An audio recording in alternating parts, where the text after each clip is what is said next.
All right, so I've been waiting for this one. My buddy, he goes pew pew, and I don't know what I'm allowed or not allowed to say on YouTube. Unalived some birds, brought back some, and I've been waiting for a couple for him to bring back, and he finally brought them back, and I was like, hell yeah! Um, so I'm gonna smoke some geese, more than one goose, whatever it is, but it's definitely not goose. We're gonna be smoking some of that. There's a speckled neck goose, and then there's a Ross goose. We're gonna brine it and season it and smoke it. Kind of excited. So he says it tastes like filet mignon and like steak of the sky. So pretty excited. We're gonna be trying that out and see what's up. So yeah. So this guy unalived all of those dudes. So cool. Let's get it. So I'm gonna set the brine up right now. So I'm gonna do two of these to there. That's gonna be a half gallon. I'm gonna do a half a cup of sugar and a half a cup of salt. That's gonna be the brine. I'm gonna let it sit overnight. So this is the white goose. I've never seen the meat from goose before, so it kind of tricked me out a little bit. Suckers look like a liver. This is gonna be very interesting. Apparently, it tastes like filet mignon. Let's find out. So, just putting these into the brine. Look how dark and red that is. It's crazy. Did not expect that. Okay, so this is all water, about half a gallon of water with half a cup of sugar and half a cup of salt. So don't want to brine it too long because the type of meat that goose is, you don't want to. I think it's because it's real lean. If you brine it too long, then the meat will come out like mushy or kind of like textured like ham. We're not looking for that texture. We want it more like filet mignon, like steak. So what we're gonna do, pat it off, and we'll put it back in the fridge. This is the first one. I think this is the Ross Goose. I think it's called.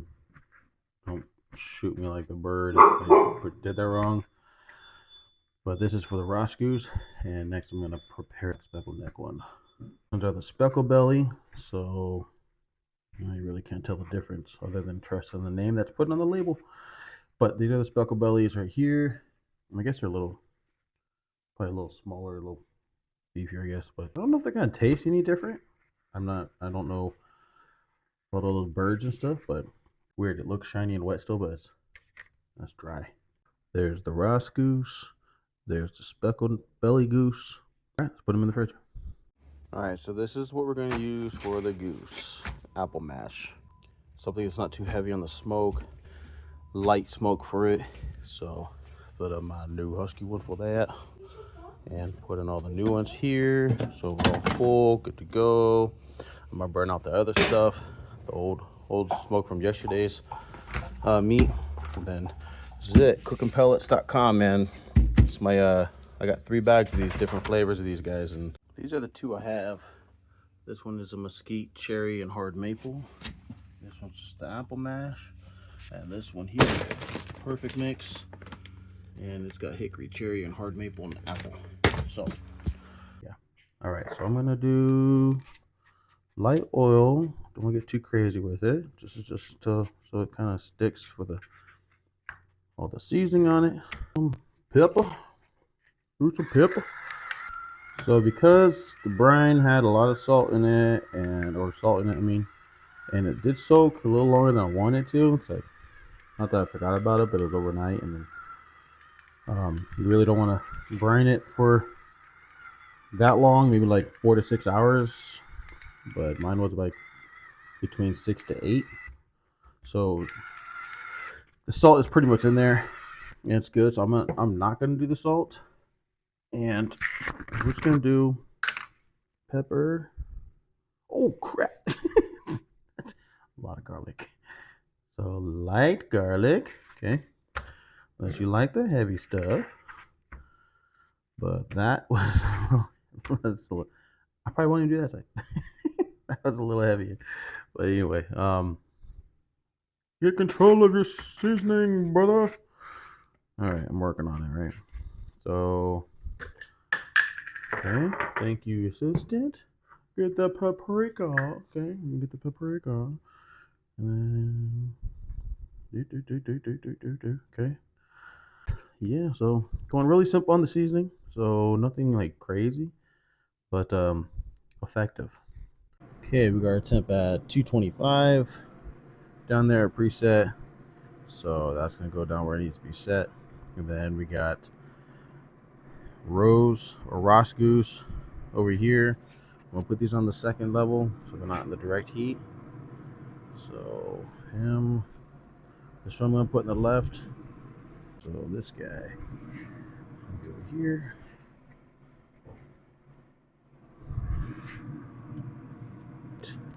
I'm gonna probe one here, one over here. And then when temps get about, I believe it's 120-ish, I gotta look what it was for goose skin. Then I will do a sear. I'm gonna sear them and get the little crust on top of it. So, all right, we'll get there.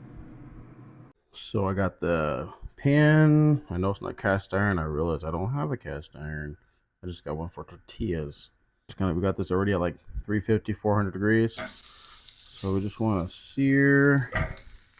We're not adding the butter in yet, but now I'm gonna add butter, thyme, and I'm gonna break it or smash whatever to activate whatever that garlic. So, and hopefully you can see it from that angle, and hopefully I don't burn it because I'm trying to do this all real quick.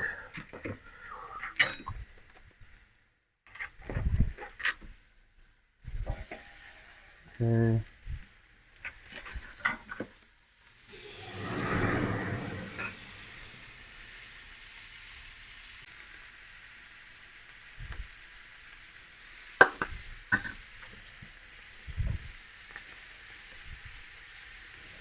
Bruh.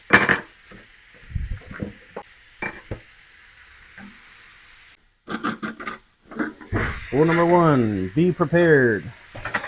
I am not prepared.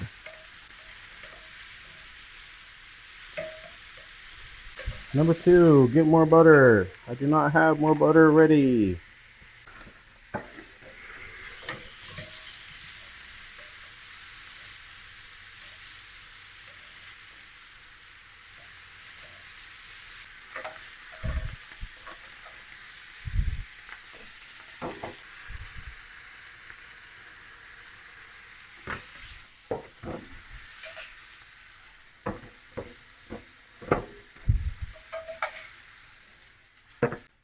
That was a very fast process.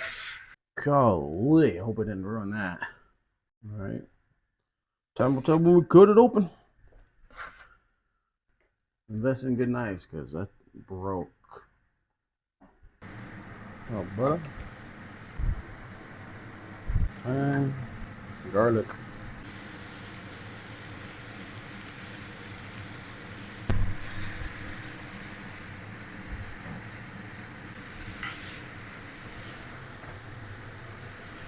All right, so we are going to look. This guy's ready for a taste test. Yeah, no, sorry, dude. You're not getting some of this. It's supposed to be the right white Ross Goose. So, I'm not gonna lie, I am a bit nervous for this just because I don't know what it's supposed to even fully look like. I just know it says, "Hey, final temp is 135 for medium ish," and that's what I brought it to. When I seared it, I brought it to a 135. That actually looks beautiful inside. So yeah, it looks good. It has good coloring. Okay, mama here. What do you think about it? You try that. You gotta video record your stuff. I'm not chewing it. Is it good? It's actually good. It's actually not bad. Just don't look at it and just put it in your mouth. I guess mentally it's a thing, but right. It does taste like steak. Flavors are good. I'm glad you didn't add any more salt because it did absorb all the salt from the brine. That is, yeah. Actually, wow. Doesn't like any seasoning, no salt, no nothing. It's perfect. Okay. Well, this one here is the. It's actually good moisture too. So this one here is the speckled neck goose. So I don't know if it's gonna taste any different. I don't know. It's definitely tinier. If it's gonna be what. So they're definitely both very lean. There's like no fat, no chewy parts, no nothing. Yes. So this is all seasoned the same.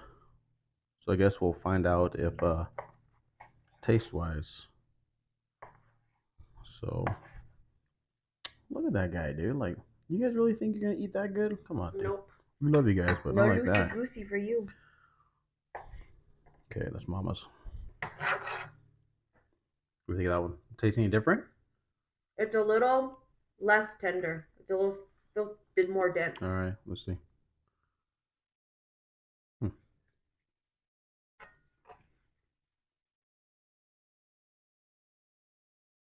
Definitely glad I didn't add salt to it because that brine definitely soaked it all up. Like I said, if you brine it too long, that's what they say. You're not going to want to add salt because a lot of that's soaked in. But no, this is actually came out really tender. It's not hockey pucks. It actually tastes good, and it's got good moisture to it, juicy, and the flavor is good. So not bad. All right, Dave. Hope it does justice because it's pretty good. But I'm gonna bring you one to work on Monday or Tuesday, Wednesday, whenever I go back to work. But you'll get a piece.